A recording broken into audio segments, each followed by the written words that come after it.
Hello, Assalamu alaikum everyone. Today we'll be talking about Ali al-Asghar and the very important sacrifices Imam Hussein made. Ali al-Asghar ibn Hussein was the youngest child of Imam Hussein and Rabab. He is seen as the youngest person to die at the Battle of Karbala on the day of Ashura. Our youngest hero.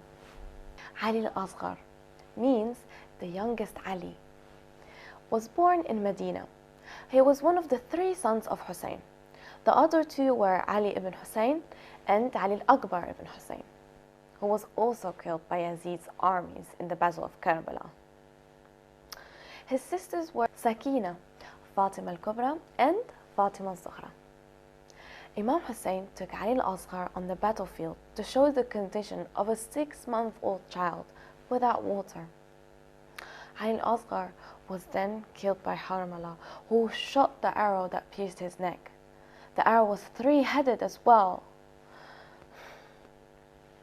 It has been recorded that the 6-month-old baby moved his neck to protect the 3-headed spear from hitting his father. It's also been stated that it took Harmala 3 times to shoot the arrow. He kept seeing the mother of Hussein in front of his eyes. Ali al-Asghar's death at 6 months old happened on the 10th of Muharram. Ali al-Asghar was the youngest child of Imam Hussein and Rabab. Rabab had 2 children, Sakina and Ali al-Asghar. She and her 2 children joined Imam in Karbala. The fact that Imam Hussein took his newborn baby furthermore proves that he never wanted to have a war or an army or a big fight. At Karbala, Ali al-Asghar was only 6 months old. He is honored by Muslims as the youngest hero to have died at the Battle of Karbala.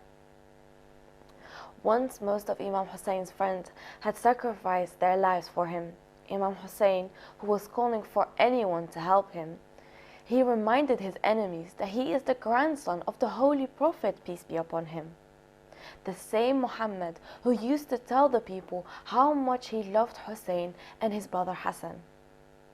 Ali al-Asghar fell from the cradle hearing the cry of his father, Hussein.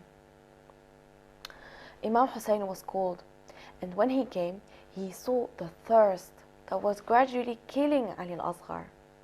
That means that Ali al-Asghar was so thirsty, all he wanted was just a few drops of water. That's why he asked permission of his wife, who was the mother of Ali al-Asghar, to take him to the battlefield and ask enemies for water. Imam Hussein walked into Bibi Rabab's tent. Rabab, he said, I will take him to Yazid's army. Surely they cannot possibly reject this little infant a few drops of water. Rabab changed Ali al-Asghar's clothes. She even tied a small turban on his head. Like any other mother, she wanted her son to look as best as possible in front of strangers. Imam Hussein took the child and covered him with a cloth to protect him from the burning sun. He brought the child into the battlefield. The enemy soldiers assumed that Imam Hussein was holding the Quran in his hands as a way to surrender. When Imam Hussein lifted the cloth, the soldiers couldn't believe it. They were so surprised that he brought an infant, a baby. The baby smiled as if it's taunting the enemies. Walking up to Yazid's soldiers, Imam Hussein said, O people, if in your opinion Hussein is guilty of any sin or crime, this innocent baby has done nothing to hurt any of you. He does not even speak and has not even uttered anything against you or your emir. He is dying of thirst. He had neither milk nor water for the last 3 days. Would you quench his thirst and give him a few drops of water? If you suspect that I would demand water for myself in the name of the baby, then I will leave him here if you want, and you can quench his thirst yourself. Basically what Imam Hussein said, that he wanted the baby to just have a few drops, and if they thought that Imam Hussein was just making an excuse, he would leave the child right there for them to give him a few drops of water. Several enemy soldiers were moved by the sight and started whispering and saying things. They felt a little bit bad. Omar bin Saad realized the seriousness of the situation and said, "Beware, soldiers! Do not be charmed by Al-Hussein's words. He is only tricking you into getting some water for himself." What a naughty man. "Even if Al-Hussein gets only a sip, it will refresh him, and several of us will lose our lives." Imam Hussein replied, "I only seek water for the child." He's basically saying, "I don't want the water anymore. Just give me a few drops for my baby. Since you fear that I myself may drink some water, I am placing this infant on the ground, so that you may yourself take the child and give him some water." It's important to remember that Imam Hussein's request of help was not because he wanted to survive, no, but because he wanted to show those who were surrounding him that they were stone-hearted and cruel, and that there was none at all at the time who was ready to help even a small child, an innocent person, against the groups who gathered in support of cruelty and oppression. He put the child on the sands of Karbala and moved a couple of steps back, just to show them that it's not about him. You can imagine how hot the desert was. Ali al-Asghar lay there, not even crying or making a noise. He turned towards the enemy and stared at them. They started whispering, but no one came forward to give the baby water. Imam took Asghar in his arms, and in a clear voice he said, "Asghar, my son, show them how thirsty you are." Asghar turned his head towards the soldiers. He smiled sweetly, opened his mouth, brought out his dry tongue, and moved it over his lips. The ultimate sword had been drawn, which means that the little Asghar was a warrior, a champion who was fighting the bad people the only way he could. The soldiers were so moved by this that they could be heard crying. Still, they were so afraid of Yazid that none dared to come forward and give Ali al-Asghar water. Omar bin Saad started to get worried because he considered this to be even more powerful than all the talks Imam Hussein ever gave, and all the martyrs that had given their lives for Islam. He then ordered Harmala to do something horrible. The cruel Shimmer said, "Beware, soldiers, Al-Hussein is only playing on your feelings. Do not forget that Emir Yazid ordered us not to give them a drop of water. Any disobedience of this order will result in immediate punishment."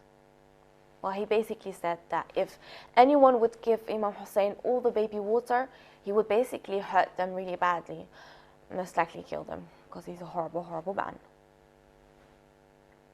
Harmala was a famous archer. Harmala lifted his bow, aimed an arrow at Ali al-Asghar. The arrow flew across the hot desert. You can hear a hissing sound. Ali al-Asghar smiled. He lifted his head, and the arch, it went right to his neck.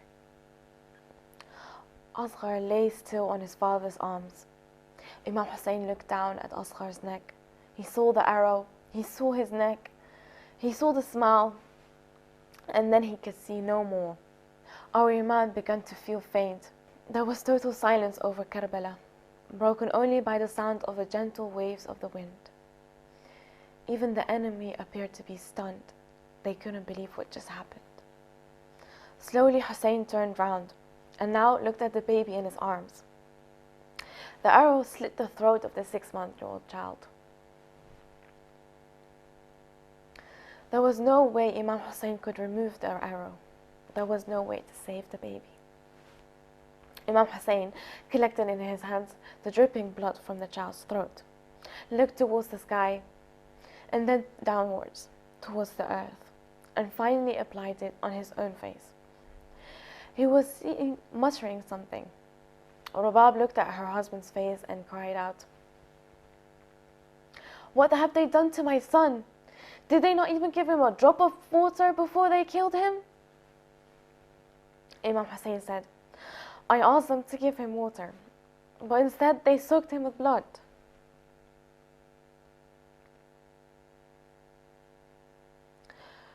Rubab said, "Please bury Ali al-Asghar with your own hands." Imam Hussein sat down to bury his baby son in the burning sand of the desert by digging a grave using his sword. After that, he looked up and said, "O God, bear witness that I have done my duty to the last." Ali al-Asghar is buried along with his brother Ali al-Akbar and Imam Hussein in Karbala, Iraq, which is now the most visited shrine in the world. In Muharram, lots of people go there. The story of Ali al-Asghar is so sad. He was so young, and the way they threatened him and his father is unforgettable. That's why we remember all the things that happened to Ali al-Asghar and Imam Hussein, to remind ourselves of the sacrifices that happened during Ashura and how much we should appreciate and remember those good, honest, loyal, innocent people who were by Imam Hussein, who were by Imam Hussein's side the whole time during the Battle of Karbala. Let's take a short break before we come back for more poems and stories. Stay tuned.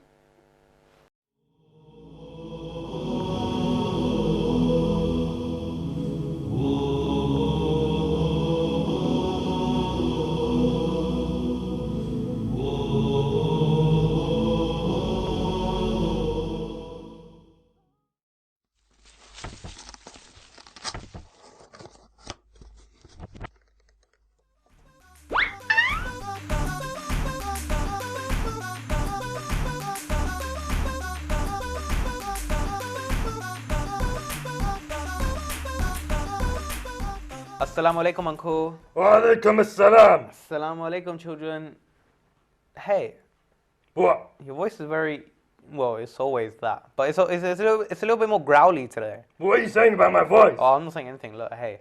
All I'm saying is you seem a bit more angry than usual. Do I? Yeah. Why? What's gotten you so angry? These little monsters, they're driving me crazy. What little monsters? The little monsters Where are they? at my house. Oh, right. I was thinking here. Oh, who are they? Are they your grandchildren or My son your son? and my daughter. Hold on. If I remember correctly, your son was 10 months? My son Junior. Oh, you have another son. Okay. Yeah. And is this your daughter, Junior? No, she's just young. All right. And what's your son called? My son Junior. Misun. JNR. Oh, okay. All right. Well, that's a nice little change from other Monsterland names. But anyways, my son Junior, what's he doing? He broke the TV. No. Well, look. These things happen in life. No, but it was a big TV. How big? 32 inches. No way. Yeah. But hold on, these things happen. You can't get angry over that. And you know what makes it worse? What makes it worse? My wife bought a 24-inch TV. Why would she buy a 24-inch TV? I don't know. Okay. I can see why you're upset. Very. I used it to watch Majlis and now I can't see it properly. Oh yeah, of course. You hold majalises, don't you? Yeah. So you must have held it on the TV. Yeah. And she bought a 24-inch. Yeah. Now I can't see it properly. You know what? That is upsetting. I can actually understand why you're upset. However, you should learn to control your anger. Really? Let me tell you, when your wife came and she told you that, and Yeah. when your son broke the TV, Yeah. what was your first thing that you did? Got angry. Got angry? I shouted like I'm shouting now. Oh wow. And was it just shouting, or Yeah. did you have this face on? What face? Like, did you have this face, or did you have like an angry face? My angry face. Look. Oh my God, please don't. Show the children at home. That is a pretty angry face, children. Very angry. I would actually get scared if you did that to me. Yeah, because I'm scary when I'm angry. Well, listen, did you resolve it with them? No. Do you know what resolve means? No. Resolve means to like make things better. Did you make things better with your son and wife? No. So what, you just left the house? Yeah. How do you think they're feeling right now? I don't know. Has anyone ever gotten angry at you, Uncle? Yeah. And how did you feel? I felt scared. I felt upset. I Yeah. don't understand why they would be angry with me. Well, don't you feel as if your wife and your children are feeling like that too? No. Why wouldn't they be feeling that? Because. Because. Because. Oh, well, you seem very angry, Uncle. I Yeah. don't think you're listening to whatever I'm saying right now. No. Well, listen. Are you going to go do something about it now? I'll try. What will you do? You're just gonna go shout at them again? No, I'm listening to you. You're listening to me? Yeah. Okay, well, let me tell you something very important, Uncle. Loads of people get angry really quickly. Do you know what you call it? No. You call it a temper. Temper. Temper. Temper means when you get angry. When people get angry very quickly, people say that they have a short temper. I think you have a short temper, Uncle. Very short. Very short. So if I told you, let me give you an example. If I told you, this is a nice hat that you've got. Do you have other hats like this at home? No, because this is the only one I have in Monsterland. So if I told you that I'd lost the only hat in Monsterland, what would you do?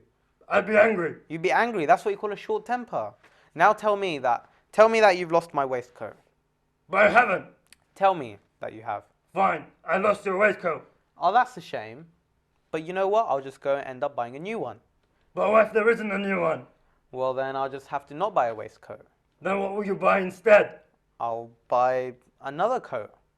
What color? Blue, like this one. Is blue your favorite color? Blue's my favorite color. Green's mine. Do you see? I didn't get angry. I ended up having a conversation, and now I know green is your favorite color. Yeah. Because after Muharram, I'm going to buy you something that's green. Really? Yeah. Thank you. No worries. But let me tell you something. Let me tell you a story. You probably know it because you hold all those majalises. But let me tell you a very special story about someone who could control his temper so well. Do you know what his name was? No. Abbas. Abbas who? Abbas. Hazrat Abu Fadl Abbas. Oh, him. Yeah. Very nice guy. Very nice. Do you know who his brother was? Tell me. Imam Hussein. Ya Hussein. Ya Hussein. And do you know what happened 1400 years ago in this month, Muharram? Tell me. Imam Hussein was killed by very bad men. Very bad man. Very bad men. And do you know why they killed him? Tell me. Because all Imam Hussein wanted to do was protect Islam. He wanted to carry on Islam that the Prophet himself made. But these bad men, they wanted to do worse things. And Imam Hussein, he obviously didn't want to allow that to happen. Yeah. Anyways, so, like I told you before, Uncle, and I'm sure you already know because children at home, we know that Uncle holds majalises. Imam Hussein was stopped in a place called Karbala by thousands of people. Thousands. And do you know how many people he had in his army? I think it was 7 million. No. Do you want to have another guess? It's lower than 7 million. 2 million. Not 2 million. It was 72. Wow. And they weren't all just strong men. There were women and there were children. So what happened next? What happened next was Hazrat Abbas was there too. And you know Hazrat Abbas, he was a very, very strong man. People would look at him. What, strong like me? Strong, even stronger than you. What, really? Exactly. People would look at him and they'd get so scared. He'd be so fantastic with a sword. Do you know what happened once? What? When he was a young boy, younger than me, maybe as old as my son Junior, your son. Yeah. And he had a mask on his face. And he was just a young child, like my son Junior's age. And the leader of the enemy, they looked at him and they said, you know what, give him someone random to fight. Hazrat Abbas killed him. Then the leader of the enemy said, you know what, give him someone a little bit more difficult to fight. Hazrat Abbas killed him. Then the leader of the enemy got so angry that he went out to fight Hazrat Abbas. And can you guess what happened? What? Hazrat Abbas killed him. Wow. The good side, they were so happy. And then when Imam Ali told Hazrat Abbas to take off his mask and they saw it was just a little kid, Imam Ali's son, they were so happy and they knew that Hazrat Abbas was going to be so strong when he grows older. Can you guess what? What? In the Battle of Karbala, he was, like I said before, he was so strong, he was so big that I promise you, Uncle, if Hazrat Abbas was allowed to go into the enemies with a sword, he would kill them all. But Imam Hussein didn't let him. Imam Hussein said that you're going to be our flag bearer. Do you know what a flag bearer is? Tell me. It's someone who carries a flag the flag of the army. Like this. Exactly like that. Someone who carries the flag to show which army's side they're on, or which army this is. However, Bibi Sakina, do you know who Sakina is? Tell me. The daughter of Imam Hussein. She was young as well, like 5, 6 years old. She was so thirsty, because remember last time I told you the enemy didn't allow Imam Hussein to have any water. She was so thirsty that she went up to her uncle, Hazrat Abbas, and said, "Can you get me some water?" Do you know what Hazrat Abbas did? What? He said, "Yeah, I'll go get you water." So he went to ride, and he started riding from his camp to the river, and he was riding, and the enemies were so scared that they didn't even try to fight him. They moved away. He sounds very strong. Very strong, so strong. They moved away, and then he got to the river, and he picked up some water, and he looked at it, and you know what? He was like, "I might have a drink." Then he remembered how thirsty all the children were. So what he did was he filled up the water, and he started riding back. He started going all the way back to camp with his water that he was going to go and give to the children. That's very nice. That is very nice. Do you think he got home? Tell me about it. He didn't.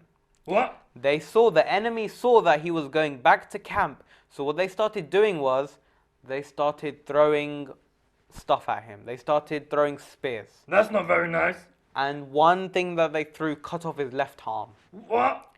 So he held the water in his right arm. Then they cut off his right arm. Then he carried the water in his mouth. And do you know what they did after? Tell me, I don't know. They cut him. They cut his neck. And he fell off his horse. Hazrat Abbas was able to control his thirst. He was the thirsty man. He hadn't drunk for 3 days. And he was able to control his thirst. That makes me feel sad. He was able to control his temper. He saw that the enemies were harassing all of the women and children, his sisters, his nieces. But he was able to control his temper for Islam. How does that make you feel about the way you reacted to your wife and your son? I feel bad. Maybe I should have been nicer. After all, it's only a TV. Exactly, it's only a TV. There are bigger things in life. If Hazrat Abbas... Yeah, like a 32-inch TV. Exactly, like a 32-inch TV.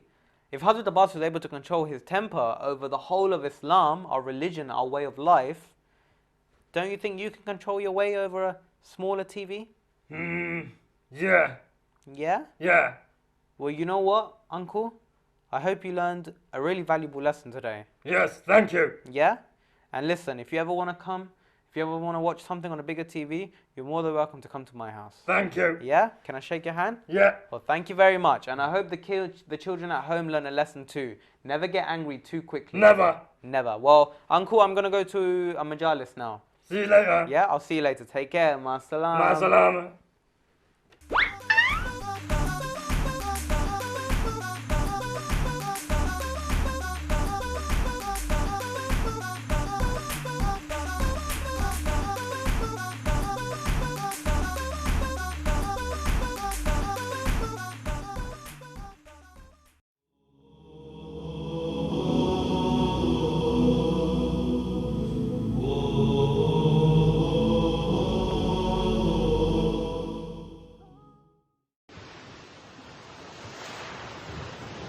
بسم الله الرحمن الرحيم اللهم كل وليك الحجة ابن الحسن صلواتك عليه وعلى آبائه في هذه الساعة وفي كل ساعة وليا وحافظا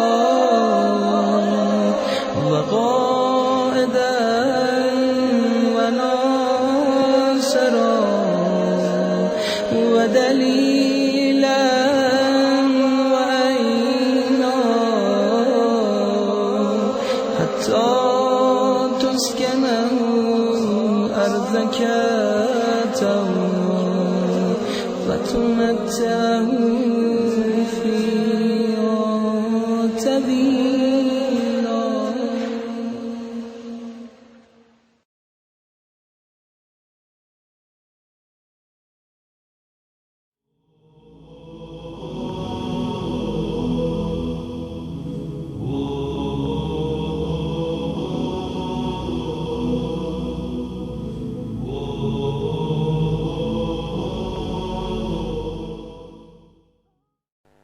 We're back, and now it's time for the story of the day.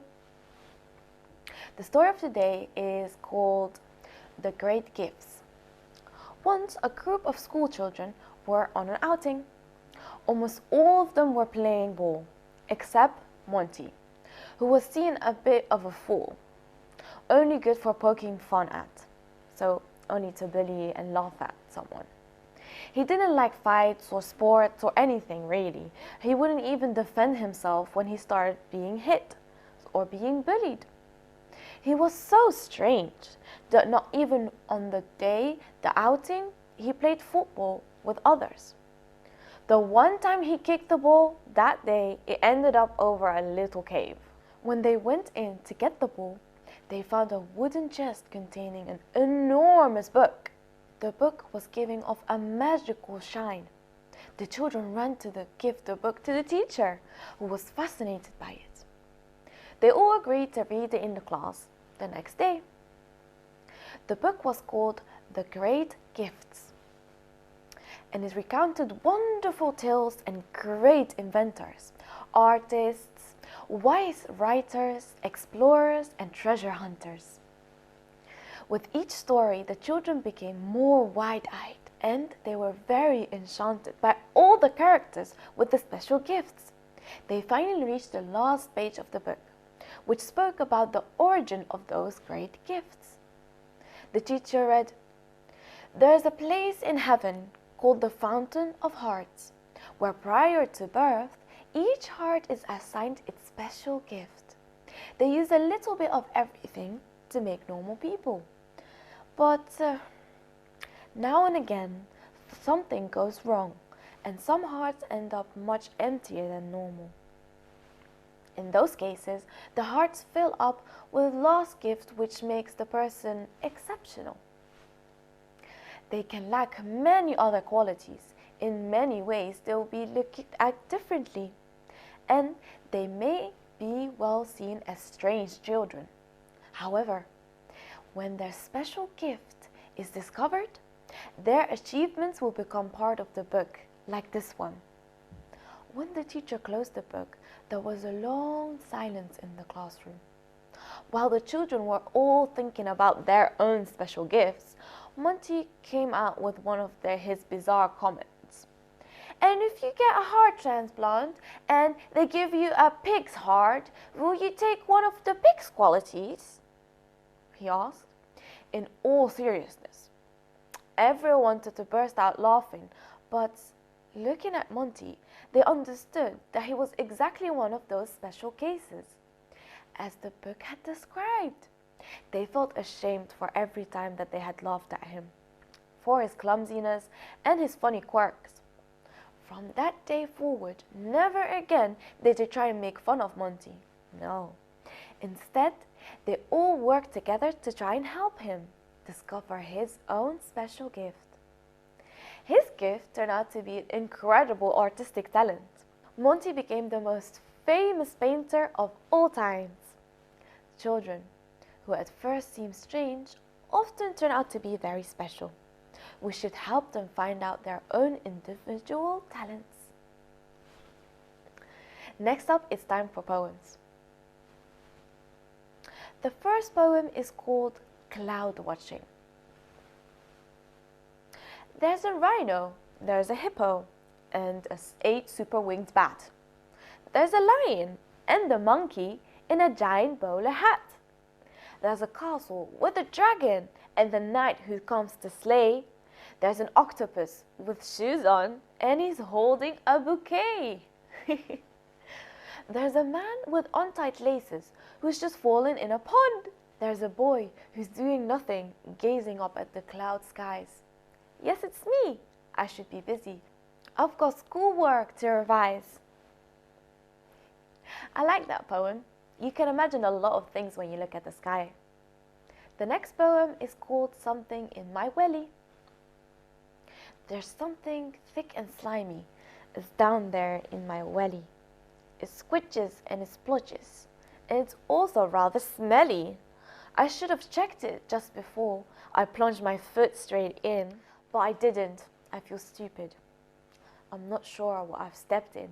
I'm not sure I want to know what resides within my welly, and it squitches between my toes. Ugh. It feels cold and squiddly. Oh, it's filling me with fear, all of the things that it could be, and I'm too scared to look. It could be jam, it could be worse, it could be mud or goo. It could almost be anything, like wheat or drool or glue. Consumed with red-eye peak inside, not ready for the shock, and lurking deep within the dark, it's a wet and stinky sock. That poem was really funny. And now, last but not least, a poem called Chocolate Cake. Yummy. I'm scoffing lots of chocolate cake, but not quite as much as I'd liked. I'm wolfing it down with a whirl of spoon and flinging up, down, left and right. It's hitting the walls and spraying the floor. It's covered up with Bessie Arquette. There's crumbs in my hair and on my mother's best chair, and the windows on the chocolatey splat. But faster and faster I shovel it up, not bothered I'm missing my chops. As it drips from my nose and collects in my ears, gloops drop from nose and go plop. Then, too quickly, it's gone. There was just not enough. As I said at the start of this smasher, with my greedy delight, sloppy cake on the lights. I loved all the poems today. Let's take a short break, because after the break we have got some very interesting facts. See you soon.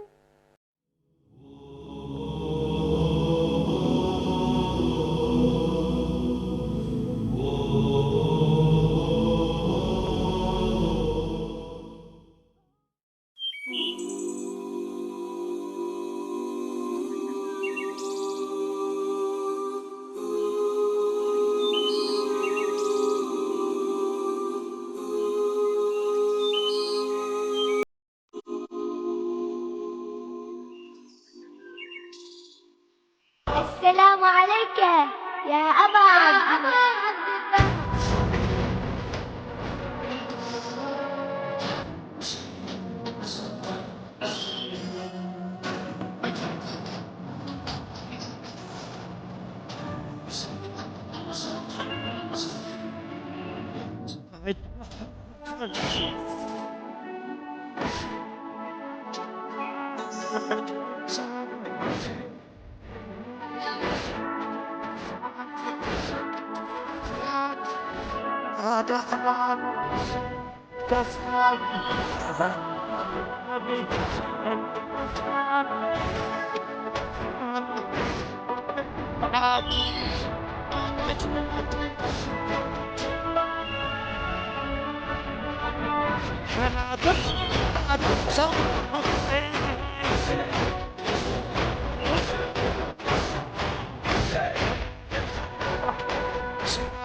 فطرت لقيتك أمانة وجيتك يا من عسيتك.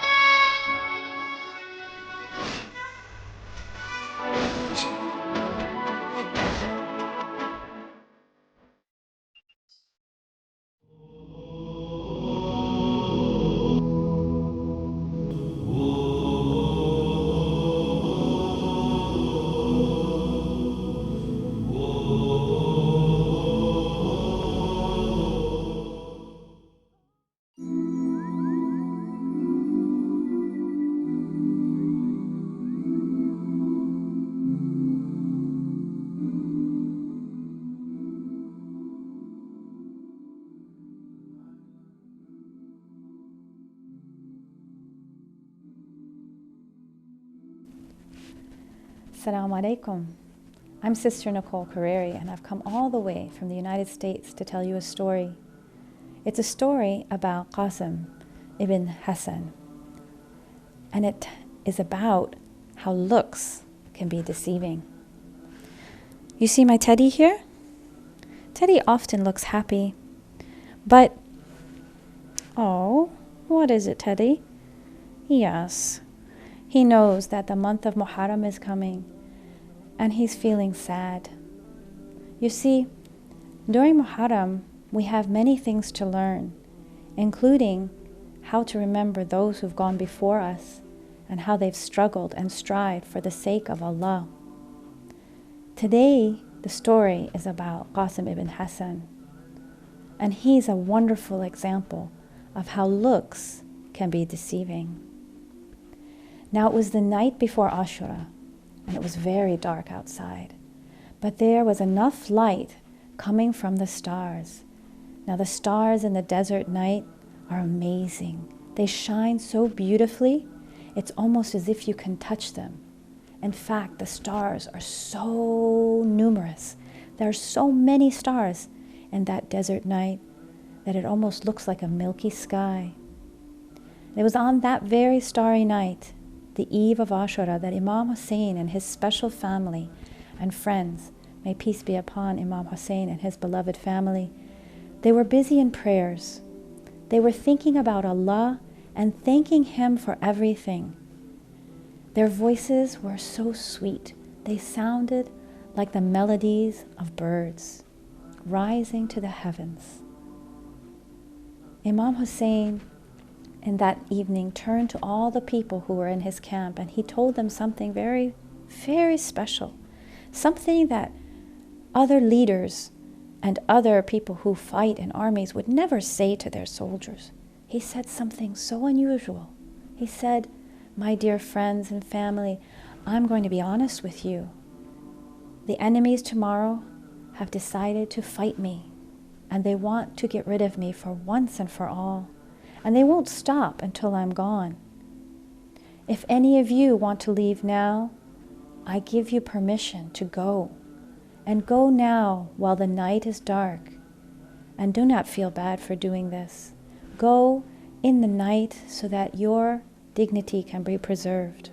For Imam Hussein didn't want to embarrass anyone. He was so careful and concerned about the feelings of those who were close to him, about the companions. Even his enemies he treated with the same care. So he told them, "Let this dark night be a cover for you, and if you want to save yourself, you may go." And he said to them too, "If you decide to stay, then know that you too will be gone from this world tomorrow. For this battle is going to be something fierce. And here and now," he said to his companions and his beloved family, "I'm setting you free if you wish to go." But those loyal companions of Imam Hussein and his beloved family members said that they would remain by his side right until the end. They would not leave him, for they would be embarrassed to do so. "We don't want to be remembered as the people who left you in your time of great need," they said to him.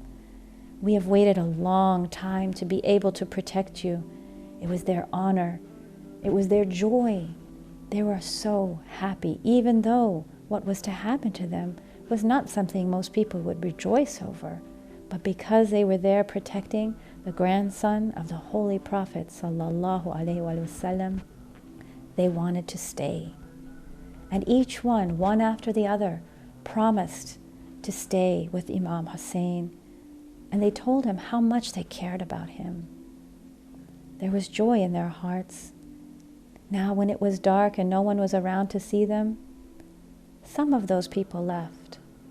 You see, looks can be deceiving. Now, in Imam Hussein's camp, there weren't just big, strong men. There were also young children, as well as elderly people as well. People who were loyal to Imam Hussein and the family of the Prophet for many years. Now, there was one young boy in particular who was very special, and he was the nephew of Imam Hussein, and his name was Qasim ibn Hassan. He was the son of Imam Hussein's brother, Imam Hassan alayhi salam, may peace be upon him. Now Qasim was only 13 years old or so. Imagine today a 13-year-old going out into the battlefield. It is not something we see every day, but this Qasim, he wanted to go and support Imam Hussein, and he asked, as all of those who went onto the battlefield, if he could join in the battle. As he spoke, Imam Hussein's eyes were filled up with tears. Tears of joy, because he was happy to see that this young Qasim, even though he was of such a tender age, that he was brave. And he chose Allah and the next life above this world.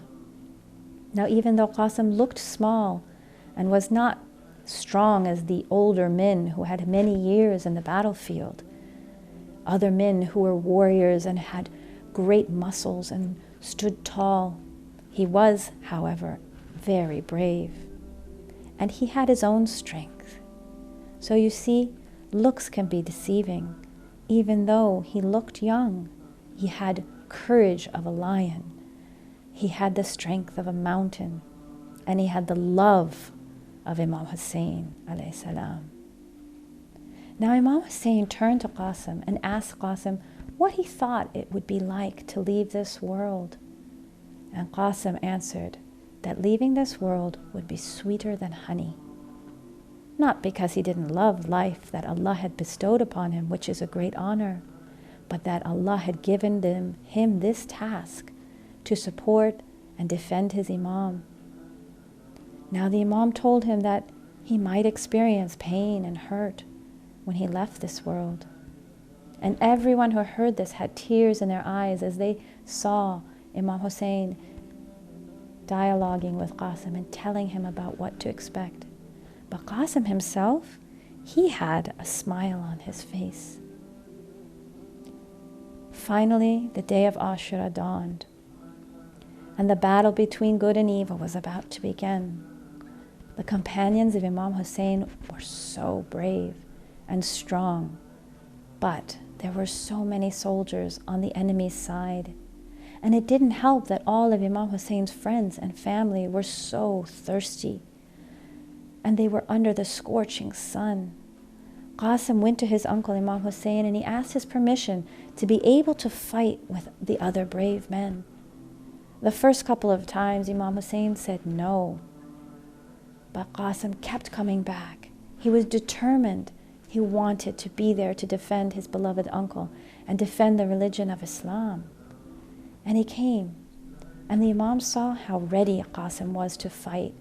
And because he kept asking so many times, he took Qasim by his side and hugged him very tightly. He embraced him and he remembered his dear father, Imam Hassan, peace be upon him. Now the Imam took Qasim to one side and he helped him to prepare for this fight. This would be the fight of his life. He looked at him one last time and he gave him a sad farewell. Now, remember, Qasim was just 13 years old. He was a young boy. And because he was so young, he put upon himself the armor of his own father, which was large for him, and the sword. And the sword he carried was heavy, and it dragged beside him on the desert floor. He wasn't that tall, but his courage was tall. His courage was mighty, and he got on his horse, and he set off for the battlefield. And he said goodbye to his uncle for the last time. Now the Imam couldn't look away from Qasim. His eyes were fixed on him as he rode straight into the enemy. Qasim went onto the battlefield and he shouted, "O people of Kufa, if you do not know who I am, then listen now. I am the son of Hassan ibn Ali. Imam Hussein is your leader, and you are bad people for having turned away from your rightful Imam." And this way he warned them. This was the etiquette. This was the behavior of the Ahlul Bayt. They always try to advise people to the best of deeds. And here he stood facing so many enemies. And you'd think that someone would be so afraid that they wouldn't be able to open their mouth, but not Qasim, you see, because looks can be deceiving. Even in front of the enemy, he was brave and he spoke to them courageously. And then it came time for the battle. Qasim was able to fight the enemies, and indeed, he killed many of them for the sake of Allah and for the sake of the protection of the rightful Imam. He was a great fighter, even though he was so young. And he was fighting against people who were older than him, and maybe people who had much more experience than him on the battlefield. But finally, the enemies outnumbered him, and they caught him by surprise. Qasim was hit with a sword and fell from his horse, and he was crying out for his uncle Imam Hussein. Now the enemies gathered around him and started hurting him even more. And it was at this time that Imam Hussein alayhi salam, peace be upon him, came rushing towards Qasim, and he pushed the enemies back with all his strength. And when Imam Hussein came up to Qasim, he saw that he was badly injured, and he was soon to leave this world. Now Imam Hussein cried and hugged him so tightly that he was not alone, and he told him that he would be remembered. You see, even though in the end it looks as though the enemies had won and Qasim and Imam Hussein had lost, it wasn't so. It wasn't like that, you see, because looks can be deceiving. Today, we are talking about Qasim and Imam Hussein, and we remember them and all the good things they did, and how they strove and fought and persevered against so many enemies to support Islam. Qasim and Imam Hussein are going to heaven, and they are the real champions in this story. But the enemies who looked as though they had won, they had actually lost. And today no one remembers them or mentions their names. No one knows where they're buried, but we know where Imam Hussein is, and we remember him. Allah will never be pleased with those enemies, but He will be pleased with His servants. You see, in the end, looks can be deceiving. I hope you liked this story as much as I did. I hope you did too, Teddy. And I know it's the month of Muharram, but your sadness is something that Allah will appreciate, because when you remember those that Allah loved and you feel sorrow for them, Allah will be pleased with you, because they represent goodness and truth and justice. And that's what we do as Muslims too. We recognize that. So goodbye for now, children. May Allah accept all your du'as and all your striving in this month of Muharram as you remember Imam Hussein, peace be upon him.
We're back, and it's time for the weird and wonderful facts of the day.